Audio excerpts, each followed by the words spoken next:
Magandang araw kaibigan! Tuloy po kayo sa Felicidad's Channel. Sa mga kwento ng buhay at pag-ibig na hinalukay sa natatagong baul ni Felicidad. Pero bago po tayo magpatuloy, huwag niyo pong kalilimutan na i-like ang video, i-subscribe ang channel, at i-click ang notification bell para lagi kayong updated sa mga parating pa na upload.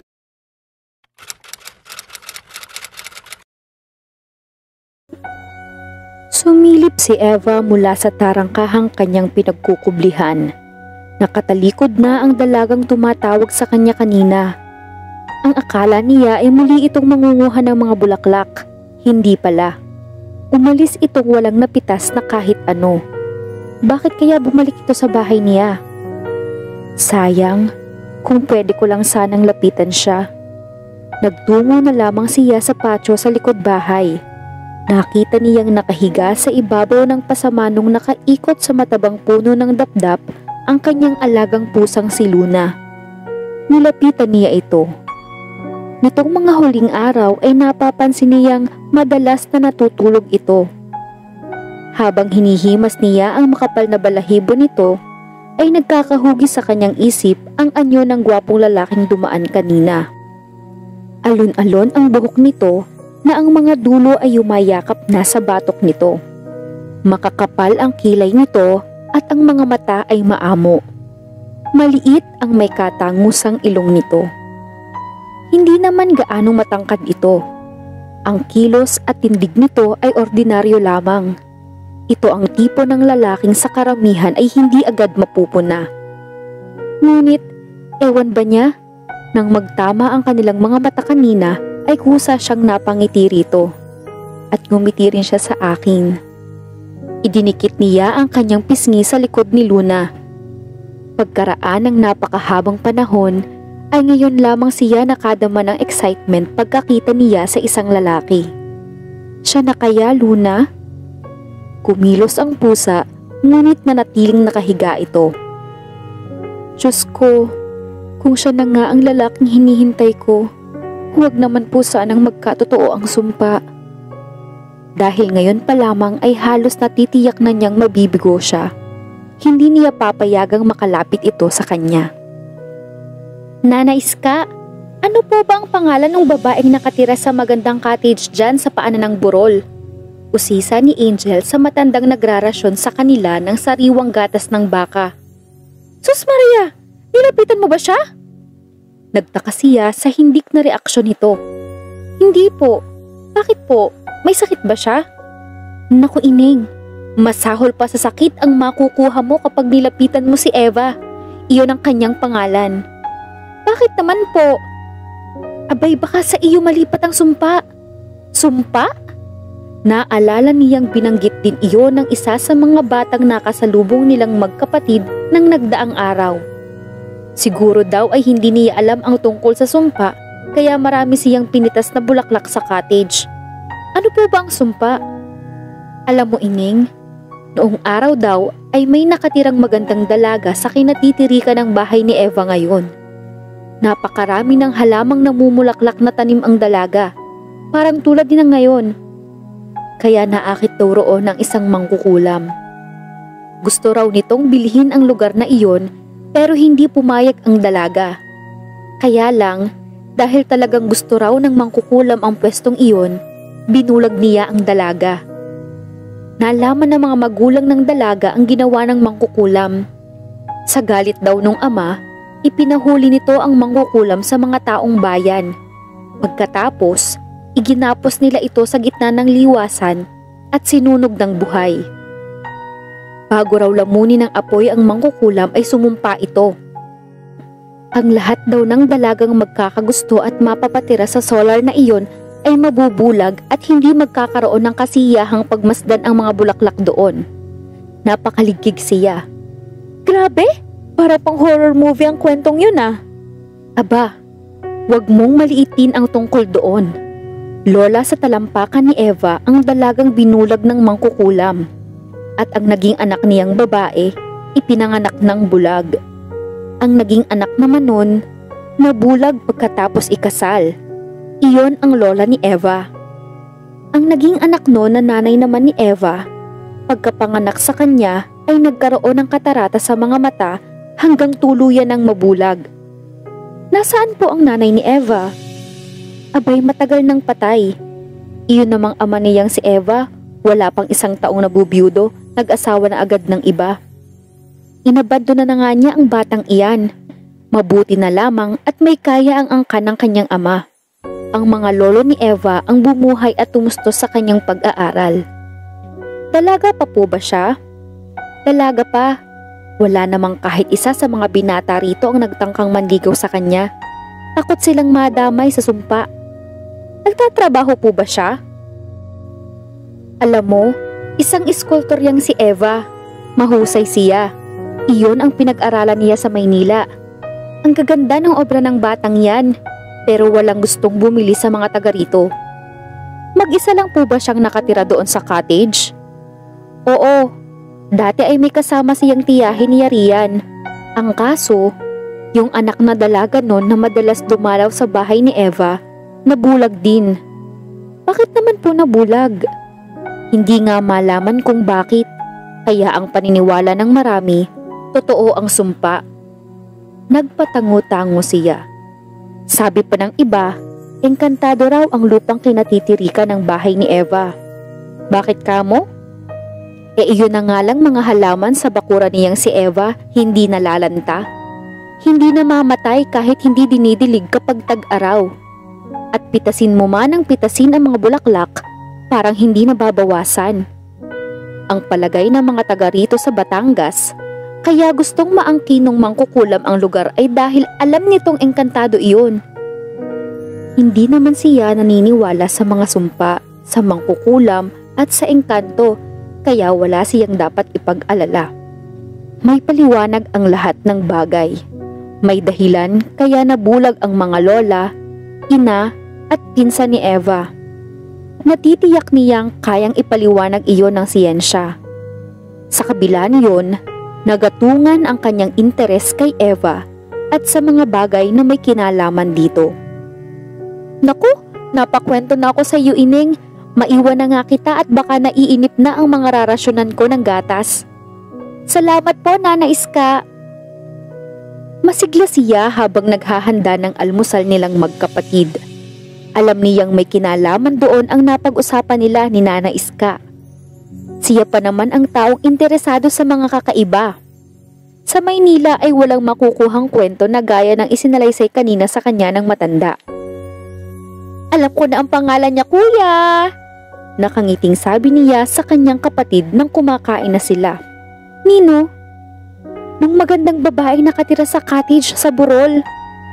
Hindi ito nagkomento. Tila hindi ito interesado sa binanggit niya. Pero ewan niya, iba kasi ang kanyang pakiramdam. Parang ayaw lang nitong ipahalata na interesado ito sa babae sa bintana. Upang makatiyak, ay hindi na niya dinagdagan pa ang nabuksang paksa. True enough, wala pang 3 minuto ang dumaan ay nagsalita na ito. Huwag mong kalilimutan na bumalik mamaya doon sa cottage. 2 araw na pero hindi ka pa rin nag-a-apologize sa pagkuha mo ng mga bulaklak ng walang permiso. Samahan mo na lang kaya ako, kuya? Suhestyon niya habang pinipigilang ngumiti. Bakit naman sasamahan pa kita? Para formal tayong makapagpakilala roon sa babae. Ikaw na lang ang pumunta. Naghintay siya ng ikakatwiran nito, ngunit hindi na iyon dumating pa. Alam mo, sculptor siya. Sabi pa nga ni Nana Iska, magaling daw siya. Ikinuwento niya rito ang lahat ng ikinuwento sa kanya ng matanda tungkol kay Eva. Oy, baka nililibang mo lang ako sa kakakwento mo. Sabi nito nang matapos na siyang magkwento. Yung bilin ko sa'yo, huwag mong kalilimutan. Pumunta ka mamaya kina... Ano nga pangalan niya? Yes! Kunwari pa ito. Sinasabi na nga ba niya at interesado ito kay Eva? Bakit gusto mong malaman? Piliyang tudyo nito rito. Ngunit hindi nito pinatulan ang panunukso niya. Iniligpit na nito ang pinagkainan nila. Kainis naman itong si kuya, ang hirap pa aminin. Sinipat ni Eva ang luwad na ginagawa niya. Makinis na iyon. Ang korte na lamang sa bunganga ang nangangailangan ng finishing touches. Kasalukuyan siyang nakaupo sa isang bangko sa gitna ng patio. Gumagawa siya ng isang malaking florera. Iyon ang magiging kapalit ng florerang nabangga ni Luna. Nang makipaghubulan ito sa pusang dumayo roon, ay natabig ng mga ito ang florera sa sala at nabasag iyon. "Good morning!" Sa pagkagulat ay napapiksi siya. Nasira ang bunganga ng luwad na ginagawa niya. Ang babaeng pinagtaguan niya ng nagdaang araw ang nakita niya.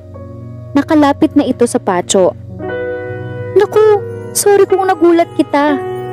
Hinging paumanhin ito. "Umikot na ako rito. Nagbaka sakali lang ako na may tao. Kahapon pa kasi ako pumunta rito pero walang sumagot nung tumawag ako." "Anong kailangan mo?" "Angel ang pangalan ko. Angel Salazar." Nakangiting pakilala nito sa sarili. "Diyan kami tumutuloy ng kuya ko sa pension house ni Mrs. Evangelista." Tumango siya. Mabuti na lamang at hindi siya obligadong makipagkamay rito. Puno ng putik ang kanyang mga kamay. "Anong kailangan mo, Angel?" Muling tanong niya. "Hihingi sana ako ng dispensa sa'yo. Noong kamakalawa kasing napadaan ako rito, nagustuhan ko ang mga bulaklak mo sa harap. Hihingi sana ako pero walang tao nung magtawag ako. Natempt na akong mamitas kahit walang permiso mo. Sorry ha." "Okay lang. Marunong ka pala ng pottery?" Nagkibit balikat siya bilang tugon. Ayaw niyang i-encourage ito. Nais niyang umalis na ito. Natatakot siyang madamay ito sa sumpa. Ngunit sa malas ay tila wala pang balak ito na lumabas sa bakuran. "Gusto ko sana makipagkaibigan sa'yo," sabi nito. Nalulungkot na itinutok niya sa nasirang luwad ang kanyang pansin. "Hindi mo alam ang sinasabi mo." "Alam ko, Eva. Nagtanong-tanong na ako tungkol sa'yo. Huwag kang mag-alala. Hindi ako naniniwala sa mga sumpa. Maniniwala ka kapag nakita mo ang mga pruweba. Ayokong madamay ka sa kamalasang nakakabit sa angkan ko.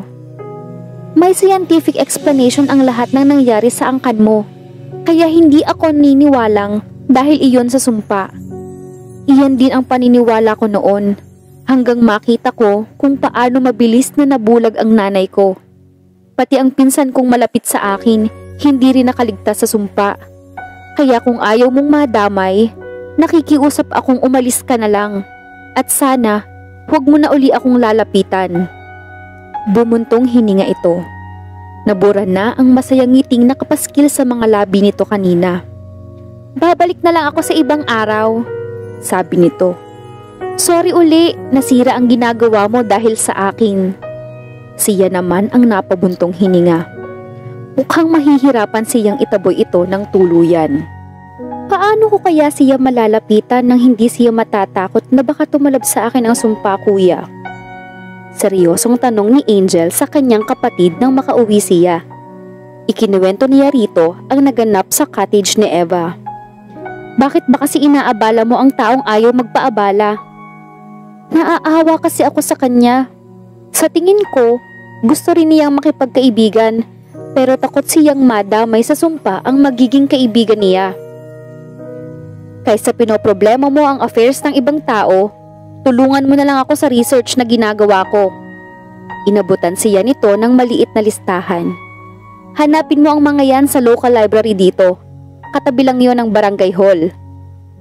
Hindi nga yata interesado si kuya kay Eva. Naisip niya nang naglalakad na siya patungo sa library. Pero gusto pa rin niyang kaibiganin ang babae. Babalik pa rin siya sa cottage nito. Naabutan ni Andre si Eva na nakapanungaw sa bintana. Tama siya. Sa pagitan ng alas 2 at alas 3 ng hapon, kung kailan walang gaanong taong nagdaraan, ang oras ng pagdungaw nito sa bintana. Nakalapit na siya sa tarangkahan ay hindi pa rin siya napapansin nito. Nakatanaw ito sa malayong baybayin at parang naglalakbay ang isip. Kaya siguro hindi agad siya napunan nito. Magandang hapon, bati niya. Napakislot ito. Agad na nanlaki ang mga mata nito nang makita siya. Sa tingin niya ay parang gusto na nitong pumasok sa loob at pagtaguan siya. Tama nga ang kanyang palagay. Sa malayo ay makikipagnitian ito at magpapakita ng friendliness, ngunit oras na nilapitan ito ay parang suso na magtatago agad sa shell nito. Pinanatili niya ang ngiti. Ako si Andre, kapatid ako ni Angel, yung pumitas ng mga bulaklak dito noong isang araw. Bahagyang tango lamang ang itinugo nito. Pwede ba akong makatuloy kahit dito lang sa terrace ninyo? Halatang napipilitan lang ito nang lumabas at pinapanhik siya sa balkonahe. Para nga pala sa'yo. Ibinigay niya rito ang dala niyang glass vase. Nabanggit sa akin ni Angel na nagulat ka raw nang magpunta siya rito kaya nasira ang vase na ginagawa mo. Salamat, hindi ka na sana nag-abala, nagawa ko naman uli. Gusto ko pa rin nabigyan ka. Ihihingi ko na rin ng dispensa ang walang permisong pagpitas niya ng mga bulaklak. Humingi na ng dispensa sa akin si Angel, sabi nito nang kapwa na sila nakaupo sa silyang kasing intricate din ng balustre ng balkonahe ang disenyo. Isa pa, hindi naman ako galit sa ginawa niya, kaya kung hindi iyon ang ipinunta ko rito, Eva. Tulad ng kapatid ko, gusto ko ring makipagkaibigan sa'yo. Nakita niyang lalong lumungkot ang dati ng malulungkot na mata nito. Tularan na lang ninyo ang mga taga rito. Hayaan niyo na lang ako. Kung hindi mo mamasamain, may gagawin pa ako. Wala siyang nagawa kundi ang magpaalam dito. Ngunit hindi siya sumuko. Muli siyang bumalik doon ng sumunod na araw at ng sumunod pang mga araw. Tuwing itataboy siya nito ay umaalis siya. Hanggang mapagod na yata itong itaboy siya dahil balik naman siya ng balik. Masaya ka ba sa ganito? Tanong niya rito isang araw na natsyempohan niyang nasa balkonahe ito. Napilitan tuloy itong papanhikin siya. May kapalit na pagdurusa at sundot ng konsensya ang sayang sinasabi mo. Dahil ba sa sinasabi nilang sumpa? Hindi ito umimik. Pero hindi maaaring habang buhay na lang napalalayuin mo ang mga tao sa'yo. Matitiis kong habang buhay na ganito kaysa magkaroon ng isang taong habang buhay rin na dadalhin ng konsensya ko ang mangyayari sa kanya dahil sa akin. Hindi siya makapaniwala na tahimik lamang nitong tatanggapin ang kapalarang dikta ng makalumang paniniwala. Nakalapit na si Angel sa'yo. Wala ka nang magagawa roon. Nabahira ng pag-aalala ang magagandang mata nito. May nangyari ba sa kanya? Wala. At natitiyak kong wala ring masamang mangyayari sa akin pagkatapos nating mag-usap ngayon. Hindi mo hawak ang magaganap. May mga puwersang hindi natin nakikita. May kapangyarihan silang maghasik ng pinsala sa mga karaniwang nilanang na tulad natin. Sugo ka ba nila? Biglang nalito ito. Ha? Para kasing tanggap mong mas malakas sila na wala tayong magagawa sa puwersa nila. Malakas ang loob mong magsalita ng ganyan.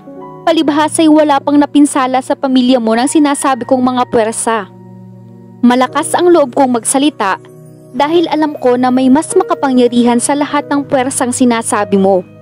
Sa Diyos ako umaasa at humihingi ng proteksyon. Napatitig ito sa kanya. Nakalimutan mo na bang may Diyos, Eva? Sa kanya nagtitiwala ang mas mahihinang nilalang na tulad ko. At ang mga puwersang sinasabi mo, sa kanya rin nagpapasailalim. Hindi sila maaaring mag-inflict ng pinsala sa atin kung hindi pahihintulutan ng Diyos. Bakit hinayaan niyang mangyari ang ganito sa pamilya ko? Bakit hindi niya iniligtas ang mga lola ko, ang nanay ko, at pati na ang pinsan ko? Saglit siyang hindi nakaimik. May nahimigan siyang malalim na pait na kinikimkim nito. Humingi ba kayo ng pagliligtas niya? Ito naman ang hindi nakaimik. Huwag mo sana akong itaboy na naman, Eva. Kami ng kapatid ko. Dahil tinitiyak ko sa iyo, nababalik kami rito. Pagkasabi niyon ay nagpaalam na siya rito. Ngunit nang bumababa na siya sa hagdan, ay tinawag siya nito. Bakit niyo ginagawa ito? Nagkibit balikat siya. Alam niya ang rason ni Angel. Naaawa at naku-curious ito kay Eva. Pero siya? Bakit nga ba niya ginagawa iyon? Bakit niya pinipilit na iwaksin nito ang sumpa sa halip na patuloy na matakot doon? Dahil ba naaawa kayo sa akin? Hindi ko kailangan ng awa ninyo. I'm sorry, Eva. Pero sa ngayon, iyon muna siguro ang dahilan na maibibigay ko. Ano nga ba ang tunay na dahilan at patuloy na bumabalik si Andre sa bahay ni na Eva kahit ilang beses na siyang ipagtabuyan nito? Sabay-sabay nating alamin sa susunod na kabanata.